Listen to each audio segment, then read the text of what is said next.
Hello everyone and welcome back to the Cozy Chair. I have another great Halloween story to tell you. Well, maybe it's not necessarily Halloween, but it does have monsters. Lots and lots of monsters. This is I Need My Monster. And today I'm going to be reading this for Blake.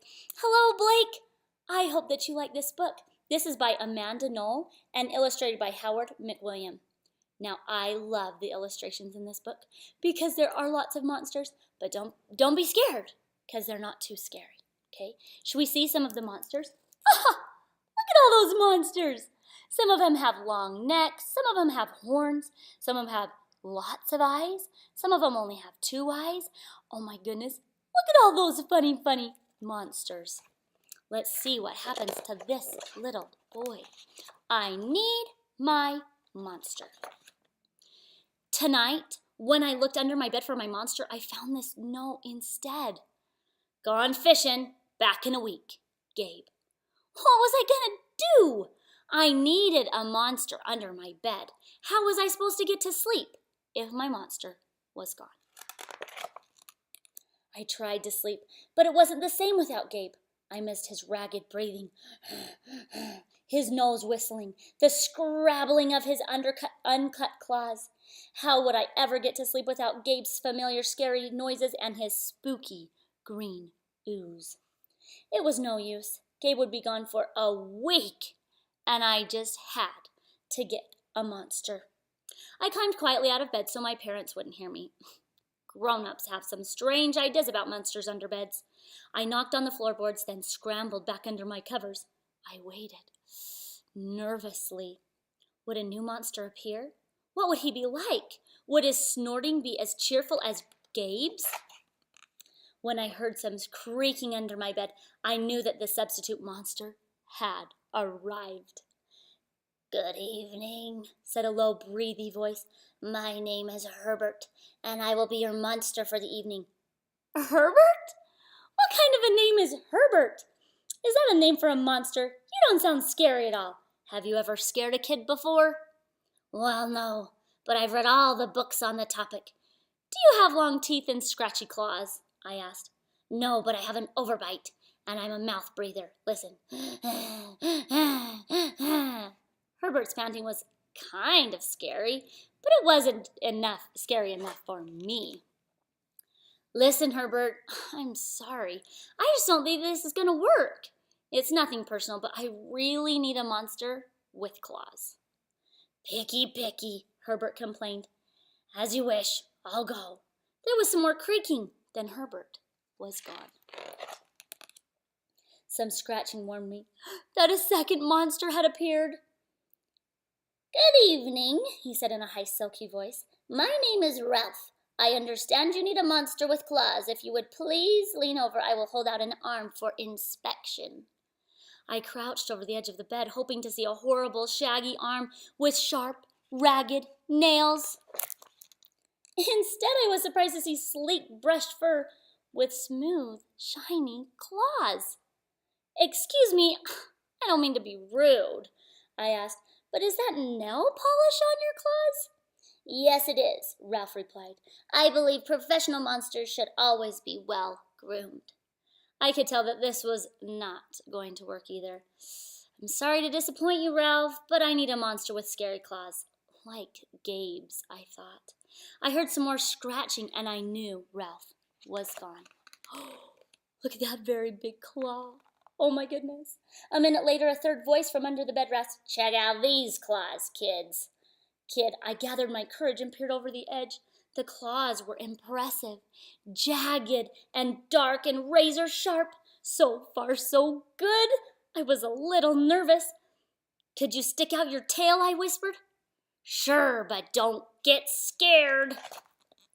I peeked through my fingers at the slimy tail slithering over the foot of my bed.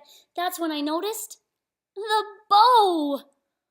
Are you a girl monster? Of course I am, she snapped. I'm Cynthia. Do you have a problem with that? Yeah, I do, I admitted. I definitely need a boy monster. Boy monsters are for boys, and girl monsters are for girls. Everybody knows that. Well, are you a picky one? She sniffed And then she was gone. Was I being too picky? No. I knew that my monster needed to be well-clawed and menacing. The whole point of having a monster, after all, was to keep me in bed, imagining all the scary stuff that could happen if I got out. Then I heard a shuffling noise and some slobbering. A fourth monster was under my bed. Hey, the name's Mac. One look at his claws proved that Mac was a big, scruffy boy monster. I shivered. Maybe this one would work out. Those are excellent claws, but do you have a long tail? I leaned over to see. No, my tail is stumpy, Mac slurped, but I do have an unusually long tongue. Why would I be afraid of a tongue? I asked. Oh, I don't know, he said, trying to sound terrifying. You never know when I might lick you. I fell back on the bed laughing. He is not afraid of that monster. That monster is not going to keep him in bed, is it? Well, if you're not even going to try to work with me, Mac whined. I held my giggles. I really don't think you should send me away, he warned. Kids who reject 5 monsters in one night? I did not reject 5 monsters tonight, I interrupted. My regular monster went fishing. Fishing, eh? Maybe just left because you're so picky. Fine, I'm out of here, but I wouldn't expect another monster tonight if I were you. How was I ever going to get to sleep without my monster? I was surprised to hear more creaking under the bed. Loud creaking, with scratching. I thought no more monsters were going to appear tonight, I said. Sorry I'm late, kid. Whew, it was Gabe. I thought I would enjoy fishing, but I didn't, he explained. Those fish scare too easily, no challenge at all. You, however, are challenging, my friend. You're almost too old to be afraid of monsters.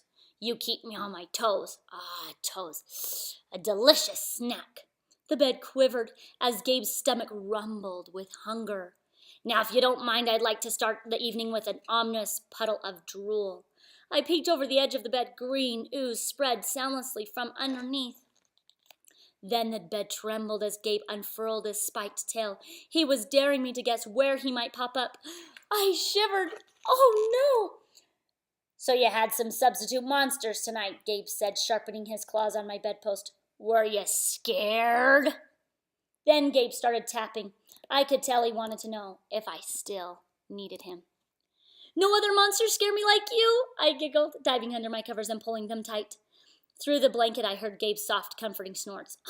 I knew it. We're made for each other, he growled. When my blanket started to slip off the bed, I knew Gabe was ready to eat. Now, if you could please stick out your foot, he said. I'd like to nibble on your pinky. I yanked my blanket back up and scrunched my feet in so Gabe couldn't get them. No toes tonight, but you can have this, I offered, pushing a pillow off the bed. I didn't even hear it hit the floor. I think he's enjoying that pillow. What do you think? These silly pages. Gabe was back.